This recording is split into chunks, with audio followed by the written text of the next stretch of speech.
성령께서 강림하신 증거들은 많고 많습니다. 어떤 사람에게 성령의 세례가 임하면 그에 대한 증거들이 많다는 것입니다. 반드시 방언을 할 필요는 없습니다. 성령의 세례를 받으면서도 방언을 전혀 말하지 않을 수 있습니다. 그러나 성령을 받게 되면 그들 속의 차이를 볼 수 있는 것이 명백합니다. 그래서 사도 베드로가 논리적으로 말하되 이 사람들이 우리와 같이 성령을 받았으니 누가 능히 물로 세례 줌을 그 말이요. 그런 다음 사도행전 11장에서 베드로는 이 이방인들을 영접한 일로 인하여 다소 책임을 추궁받게 됩니다. 그러나 그는 예루살렘 사람들에게 말합니다. 그런즉 하나님이 우리가 주 예수 그리스도를 믿을 때에 주신 것과 같은 선물을 저희에게도 주셨으니 내가 누구간데 하나님을 능히 막겠느냐. 사도행전 11장 17절 말씀입니다. 하나님께서 어떤 사람을 받으셨음을 확신할 수 있는 방식들 몇 가지를 말씀드렸습니다. 그러므로 사도는 여기서 더 연약한 형제들에게 이렇게 말하고 있습니다. 그 사람을 받기를 꺼려하지 말라. 그 사람을 판단하지 말라. 그가 고기를 먹는다고 해서 그리스도인이 아니라고 말하지 말라. 하나님께서 저를 받으셨음이니라. 만일 하나님께서 저를 받으셨다면 너도 그 사람을 받아야 한다. 그러니 여러분은 바로 이 논증의 중요성과 특별히 이 시점에서 그 논증이 특별하고 긴급하게 연관되어 있음을 아시겠습니까? 우리는 모두 전통을 물려받은 사람들입니다. 이 점은 항상 교회 생활에 있어서 큰 난제들 중 하나입니다. 복음적인 사람들이 계속해서 서로 나뉘며 분열의 조건 속에 처하면서도 자기들이 모두 동등하게 하나님의 자녀들이고 하나님께서 동등하게 자기들을 받으셨음을 안다고 합시다. 그럼에도 불구하고 주의 성찬탁에 함께 오는 것을 거부합니다. 만일 그 복음적인 사람들이 흔히 철저하게 생각해 본 적도 없는 자기들이 물려받은 입장 때문에 어느 전통 위에 서서 그것은 항상 그래왔어요 라고 말한다고 합시다. 정말 그들이 그렇게 하려 하면 그들은 철저히 실패를 만나기에 충분한 사람들이고 온전히 잊혀지기에 마땅한 자들입니다. 나의 친구들이여, 하나님께서 받으신 사람들을 거절하지 않도록 조심합시다. 하나님께서 우리 모두에게 이 위대한 원리들에 비추어서 우리 자신을 점검할 수 있는 은혜를 주시기를 바랍니다. 제5장 하나님의 종으로서의 그리스도인들. 믿음이 연약한 자를 너희가 받되 그를 의심하는 바를 비판하지 말라. 어떤 사람은 모든 것을 먹을 만한 믿음이 있고 연약한 자는 채소를 먹느니라. 먹는 자는 먹지 않는 자를 업신여기지 말고 먹지 못하는 자는 먹는 자를 판단하지 말라. 이는 하나님이 저를 받으셨음이니라. 남의 하인을 판단하는 너는 누구뇨? 그 섰는 것이나 넘어지는 것이 제 주인에게 있음에 저가 세움을 받으리니 이는 저를 세우시는 권능이 주께 있음이니라. 로마서 14장 1절에서 4절 말씀입니다. 사도는 여기서 주변의 문제들에 대해 관용을 보이라고 호소하는 데 관심을 갖고 있습니다. 또한 서로 이해하고 신뢰하라고 권고하고 있습니다. 우리는 이와 같은 문제들 때문에 그리스도인들 사이에 야기되는 분열의 위험이 어떠한 것인지 알았습니다. 특별히 그런 문제들을 높이 생각한 나머지 주의 성찬탁에 함께 모여야 마땅한 사람들을 나눌 정도까지 높은 위치로 올리는 위험이 무엇인지를 알았습니다.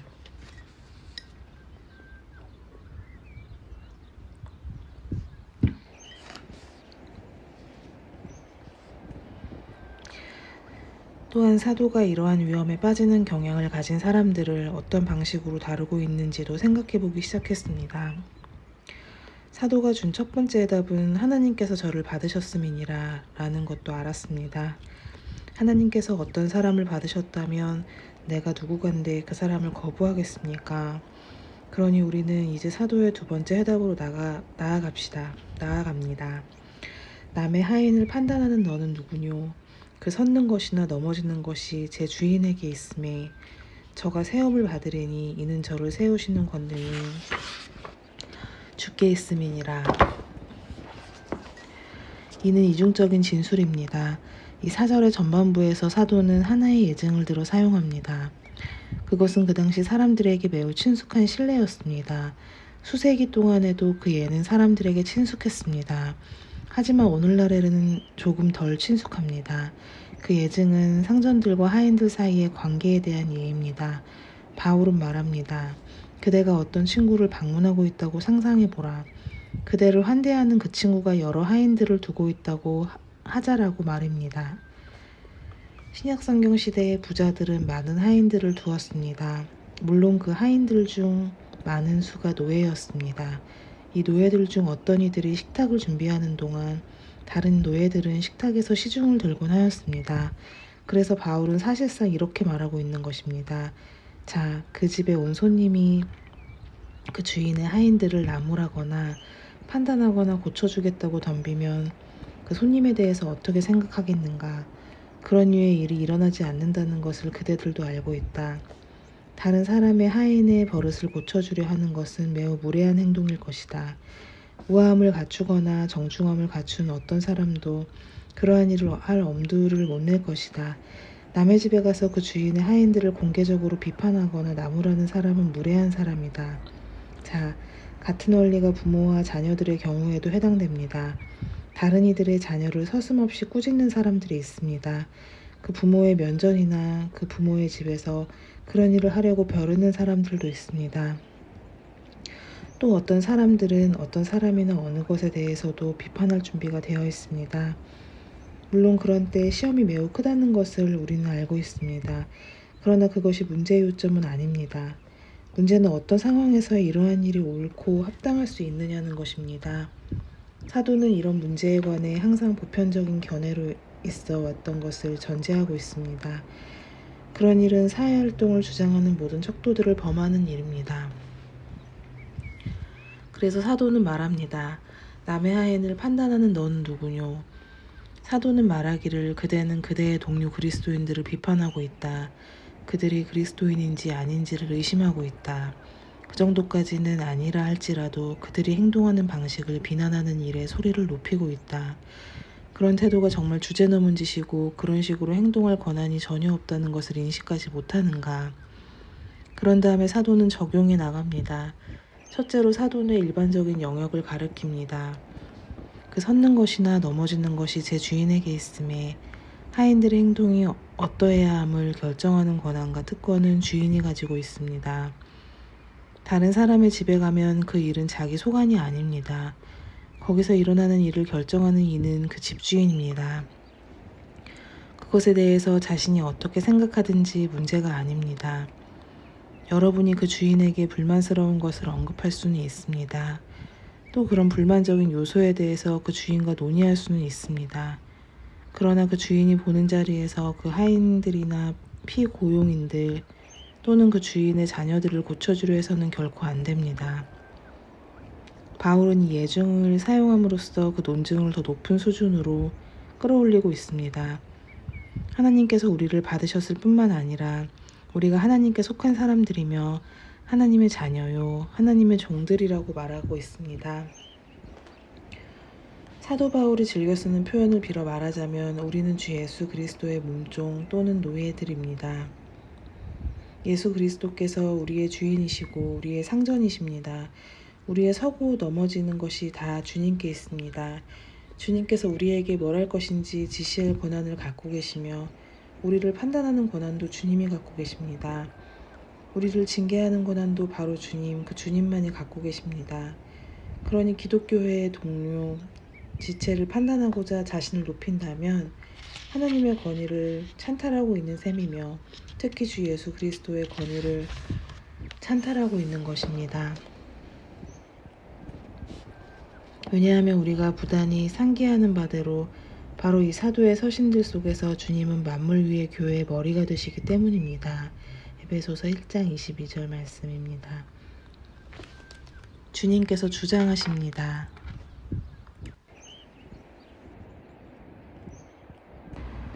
주님께서만 권위를 가지고 계십니다.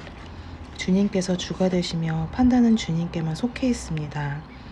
그러나 제가 여러분에게 상기시켜 드리고 싶은 것은 교회 안의 권징 전체 문제도 이와 무관하지 않다는 점입니다. 우리 주님께서 친히 교회의 권징에 대하여 우리를 가르치셨습니다. 주님께서는 우리가 무엇을 해야 할지, 어떻게 해야 할지를 시사해 주셨습니다. 우리의 의무는 그의 가르침을 이행하는 것입니다.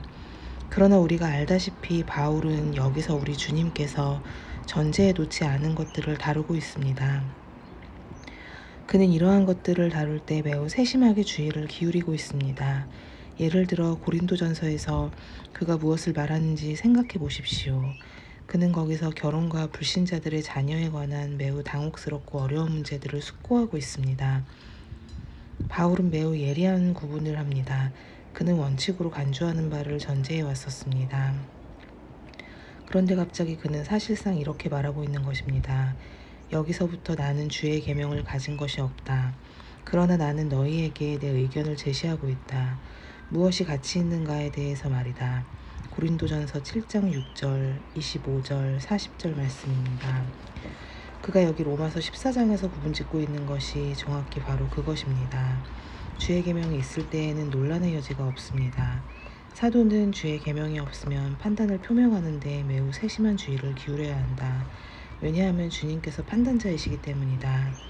자신의 관점을 가질 수도 있지만 서로 정죄하지는 말라. 그런 일은 분명히 그대들의 특권이 아니다라고 말합니다. 그래서 저는 그 점을 다음과 같은 말로 요약하고 싶습니다. 우리가 영적인 탐정들로 부르심 받지 않았다는 사실을 항상 기억해야 한다는 것입니다. 더더욱 영적 재판장으로 부르심 받지 않았습니다. 주님께서는 산상설교에서 매우 실제적인 바로 그 위험을 다루고 계십니다. 다음의 말씀을 들어보십시오. 비판을 받지 아니하려거든 비판하지 말라. 너희의 비판하는 그 비판으로 너희가 비판을 받을 것이요 너희의 헤아리는 그 헤아림으로 너희가 헤아림을 받을 것이니라.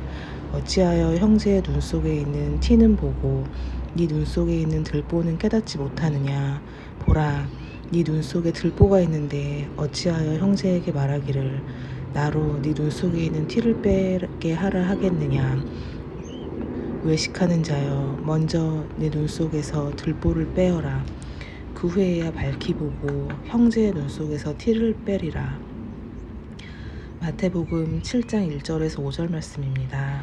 큰 계명은 비판을 받지 아니하려거든 비판하지 말라는 말씀입니다. 또한 그 말씀은 매우 엄숙한 경고로서 우리 모두 조심해야 합니다. 야고보는 이 경고를 다시 메아리같이 바랍니다. 내 형제들아, 너희는 선생된 우리가 더 큰 심판을 받을 줄을 알고 많이 선생이 되지 말라. 우리가 다 실수가 많으니 만일 말에 실수가 없는 자면 곧 온전한 사람이라 능히 온 몸도 굴레 씌우리라. 야고보서 3장 1절에서 2절 말씀입니다. 그 경고는 네가 하고 있는 일을 조심해라. 그 일이 내게로 도로 돌아올 것이다. 자신을 재판장으로 세우면 네 자신의 기준에 따라 내가 판단을 받으리라는 것입니다. 야고보는 말합니다. 우리 중 어느 누구도 자신을 재판장이나 관원이나 상전의 지위에 세워 다른 사람들이 무엇을 해야 하는지 판단할 권한을 갖고 있지 않음을 기억하라고 말입니다. 바로 그것은 정확히 사도 바울이 여기 로마서 14장에서 다루고 있는 그 요점입니다. 그러나 사도는 거기서 머무르지 않습니다. 여러분도 주목하다시피 더 나아가고 있습니다. 그것이 바로 로마서 14장 4절의 전반부입니다. 그것 자체만으로도 충분합니다. 그러나 바울은 그 섰는 것이나 넘어지는 것이 제 주인에게 있음에 라고 말한 다음에 저가 세움을 받으리니 이는 저를 세우시는 권능이 주께 있음이니라고 말합니다. 이 중요한 진술이 최종적인 심판을 가리킨다고 생각하는 사람들이 있습니다. 그들의 생각은 즉시 시편 1편으로 달려갑니다. 복 있는 자는 악인의 꾀를 쫓지 아니하고 그런 다음 경건치 않은 악인에 대한 묘사로 그들의 시선이 주어집니다. 악인은 그렇지 않음이요 오직 바람에 나는 겨와 같도다. 그러므로 악인이 심판을 견디지 못하며 죄인이 의인의 회중에 들지 못하리로다. 1, 4에서 5절 말씀. 그들은 그것을 생략하고 서다 라는 낱말의 용법을 함께 생각하면서 바울이 다음과 같이 말하고 있다는 결론에 이릅니다. 걱정하지 말라. 너희는 상전이 아니다. 너희는 자신의 판단을 표명해서는 안 된다. 하나님만이 주님이시다. 그분이 상전이시고 그분만이 이 사람들에 대한 마지막 판단을 최종적으로 선고할 특권과 권리를 가지신다. 그분은 그 일을 행사하실 것이다. 바로 이 요점에서 찰스 하지와 로버트 할데인이 서로 의견 차이를 보입니다. 저는 거의 로버트 할데인 편을 들고 있습니다. 주석가들 거의 대부분이 찰스 하지의 견해를 따르지 않습니다. 찰스 하지는 로마서 14장 4절에 있는 이 낱말들이 마지막 심판을 가리킨다고 단언합니다. 그럼에도 불구하고 그 자신은 가능한 설명을 위해서 빠져나갈 어떠한 구실을 지적하고 있습니다. 제가 볼 때는 그러합니다. 여기서 전체 강조점은 권능에 주어져 있습니다. 저가 세움을 받으리니 이는 주께 있음이니라. 저를 세우시는 권능이 주께 있음이니라. 성경 어디에도 마지막 심판날에 우리로 하여금 능히 서게 하는 것이 하나님의 권능이라고 가르친 적이 없습니다. 그 일은 하나님의 은혜가 하는 일입니다. 하나님의 긍휼, 하나님의 용서하심의 은혜가 그 일을 해냅니다. 그러므로 여기서 바울의 말은 마지막 심판을 가리키는 것은 아니라고 저는 생각합니다. 그러면 이 말들은 무엇을 뜻합니까? 다시 여기서 저는 찰스 하지와 의견을 완전히 달리합니다. 제가 여러 근거에서 찰스 하지식으로 이해하면 이 시점에서의 전체 논증과 맞아 들어가지 않는다고 말하려 하는데 찰스 하지는 그것을 거부합니다. 그러나 제 생각에 찰스 하지는 분명히 그릇된 해석을 하고 있다고 생각되는데 그것은 제가 말하려는 것만이 이곳에서의 사도의 논리와 부합한다고 보이기 때문입니다. 바울이 쓴 어구는 그 믿음에 있어서 약한 형제에게 대꾸하는 것이라고 저는 생각합니다. 믿음에 있어서 약한 형제는 강한 형제에 대해 너무 걱정한 나머지 결국 그 사람이 정말 그리스도인인지 실제로 의심을 하거나 아니면 더 강한 형제를 두려워한 나머지 정말 그렇게 하면 극히 위험해요 라고 말하고 있는 것입니다. 약한 형제가 두려움의 영에 지배받고 있음을 여러분은 기억하셔야 합니다. 바로 그 이유 때문에 약한 형제는 여러 규칙과 규례들을 만드는 것입니다. 자신을 위해서 울타리를 치는데 너무 관심을 기울이고 실패할까 무서워 자신을 방어하느라고 율법주의자가 되는 지점까지 나아가고 행위로 말미암아 의롭다 하심을 받는다는 식으로 뒤로 물러가고 오직 믿음으로 말미암아서만 의롭다 하심을 받는 진리를 부인하는 것입니다. 이 모든 것은 과민한 이해 때문입니다.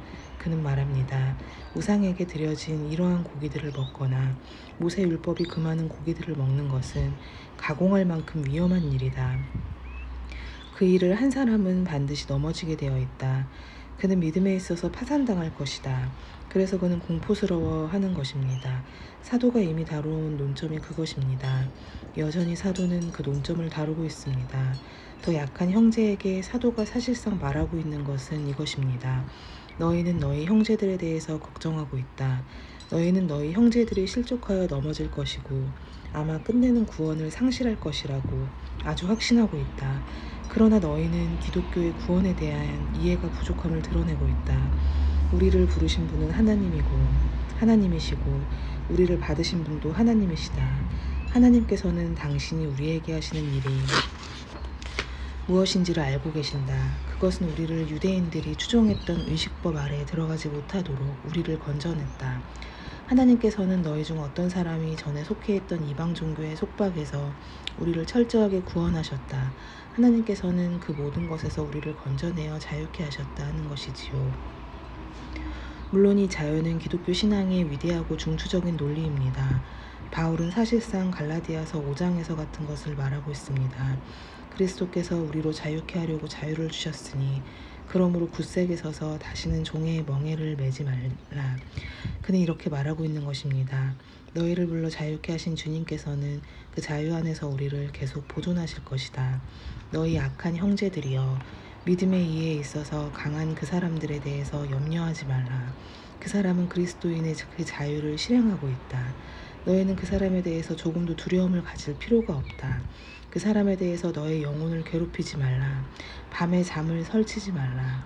공포감으로 머리를 쳐들고 있지 말라. 저 사람들이 넘어지고 실패할 것이며 저 사람과 함께 교회 전체가 무너질 것이라는 식으로 말하지 말라. 너희가 과민한 것은 하나님의 은혜로 이끌림 받은 이 구원의 충만한 본질을 이해하지 못하기 때문이다 라고 말입니다. 이 권면은 지금 크게 필요합니다. 이미 여러분에게 상기시켜 드린 바와 같이 오늘날도 여러 규칙과 규례들을 통해서 다른 사람들을 둘러싸고 있는 사람들이 있습니다. 그들의 동기는 탁월합니다. 그들은 말합니다. 여러분은 시험에 빠져들 것이 틀림없어요. 이 규칙들을 지키지 못하면 틀림없이 잘못될 것입니다. 그래서 그들은 그들의 규례들을 만드는 것입니다. 우리는 그러한 규례들을 교회의 지체의 조건으로 삼을 셈이요 라고 말하죠. 그뿐만 아닙니다. 우리 각자 그리스도인으로서 자신의 삶을 방어하려는 여러 경향들을 보이는 방식들을 주목하는 것은 흥미롭습니다. 그런 일은 보다 공개적이고 주의 성찬탁에 사람들이 앉지 못하게 하는 강제적인 방식들 뿐만 아니라 유순한 방식을 통해서도 행해질 수 있습니다. 제가 더 유순한 방식이라고 지적하는 신뢰들은 이런 것입니다. 어떤 사람들은 그리스도인의 삶을 영위하고 세상과 육체와 마귀의 시험을 저항하는 방식은 어떤 배지를 달고 다니거나 특별한 타일을 메고 다니는 일, 또는 이후부터 자신은 이런 일은 하고 저런 일은 하지 않겠다고 선언하는 서약의 증표를 갖는 것이라고 굳게 확신합니다. 그러한 배지나 타이, 서약의 증표들 뒤에 도사리고 있는 논리는 그런 것들이 믿음을 강화시켜준다는 것이죠. 실족하여 넘어지려는 찰나에 자신이 어떤 서약에 서명했다는 것을 기억한다든지 배지나 타이틀을 보면 그것이 자신을 붙잡아 준다고 말이죠. 교회 안에서 흔히 그런 일이 있어 왔습니다. 어떤 때에는 그 일이 지금 현재보다 훨씬 더 인기 있기도 했습니다. 제가 여러분에게 보여드리고자 하는 한 가지 요점은 그 모든 것 뒤에 있는 원리가 로마서 14장에서 제기되고 있다는 점입니다. 그런 유의 절차를 제가 전적으로 정죄하고 있습니까? 그 정도까지 나아가지는 않으려 합니다. 그러나 원리적으로 저는 분명히 그것을 정죄합니다. 그것이 여기서의 바울의 권면에 훨씬 못 미친다고 저는 암시하는 바입니다. 실로 저는 어떤 의미에서 그 모든 것은 기독교 영역에 속한 것이 아니라고까지 말할 것입니다.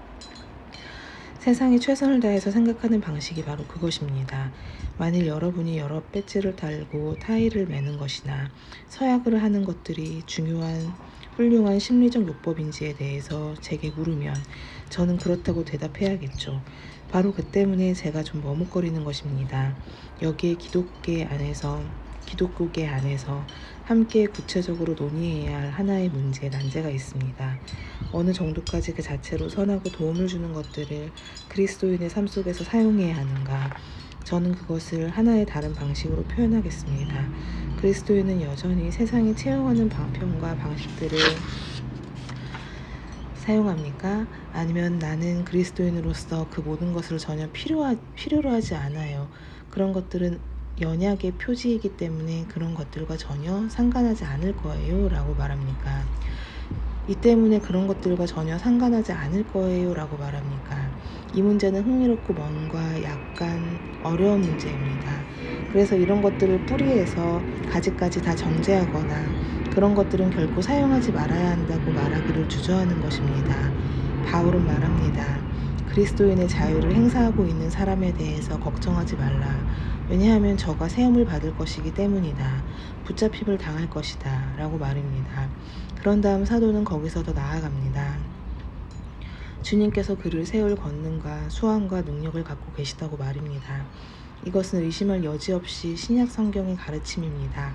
에베소서 6장 마지막에서 사도는 이 그리스도인으로 하여금 자기들이 대항하고 서 있는 권세들을 상기시켜주면서 이렇게 말합니다.